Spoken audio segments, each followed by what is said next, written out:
प्रधानमंत्री नरेंद्र मोदी द्वारा एक इंटरव्यू में अदालती प्रक्रिया पूरी होने के बाद मंदिर मामले में कोई कदम उठाने के बयान के बाद दो महत्वपूर्ण बयान आए हैं। एक आया है आरएसएस के सह सरकार्यवाह दत्तात्रेय होसबले का और दूसरा आया है बीएचपी के कार्यवाहक अध्यक्ष आलोक कुमार का।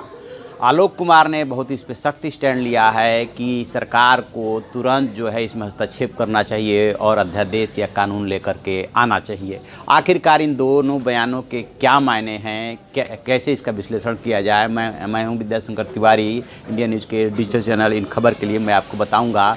दरअसल मंदिर मुद्दा जो है अब बीजेपी के लिए और इस सरकार के लिए काफ़ी महत्वपूर्ण इसलिए हो गया है कि आरएसएस पहली बार इतना मुखर होकर के इतना जल्दबाजी में बयान दे रहा है कि मंदिर हर हाल में बनना चाहिए।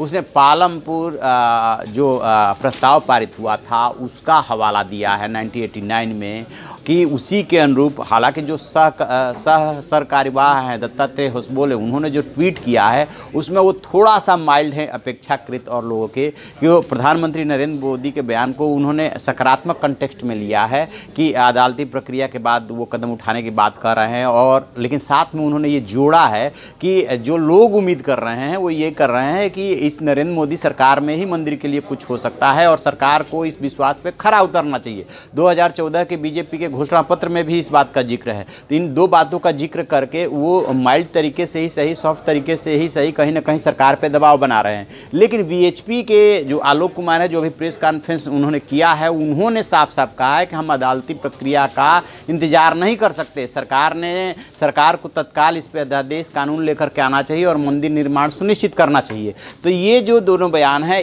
ये सरकार के ऊपर दबाव के रूप में और साथ साथ कहीं ना कहीं कोर्ट को भी यह संदेश देने की कोशिश की जा रही है। बार बार ये जो आरएसएस के फ्रंटल ऑर्गेनाइजेशन है ये बयान देते रहे हैं कि आतंकवादियों के लिए आधी रात को दरवाज़ा खुल सकता है कोर्ट का, घर पे सुनवाई हो सकती है और जो मुद्दा इतना आस्था से जुड़ा हुआ है देशवासियों के, उसको लेकर के कोर्ट कह रहा है कि हमारे प्रायोरिटी में नहीं है, डे टू डे की सुनवाई नहीं हो सकती। तो कहीं ना कहीं अदालत की भी घेराबंदी हो रही है और सरकार पे भी दबाव बढ़ाया जा रहा है। प्रधानमंत्री नरेंद्र मोदी ने जो इंटरव्यू में बात बोली है उसमें उन्होंने जो महत्वपूर्ण बात की है और जो जिसकी व्याख्या की जा रही है कि जो संविधान की मर्यादाएं हैं, जो नियम कानून कहता है, उसके दायरे में रह करके पहले सरकार अदालती प्रक्रिया का इंतजार करेगी, उसके बाद कोई कदम उठाएगी। तो उसको भी सकारात्मक तरीके से देखा जा रहा है। लेकिन जो सबसे बड़ा इसमें सवाल है वो ये सवाल है कि आखिरकार सुप्रीम कोर्ट क्या डे टू डे हियरिंग के लिए तैयार होता है? क्या 2019 यानी कि अप्रैल मई में जो प्रस्तावित चुनाव है उससे पहले ये संभव है कि सुप्रीम कोर्ट का फैसला आ जाएगा?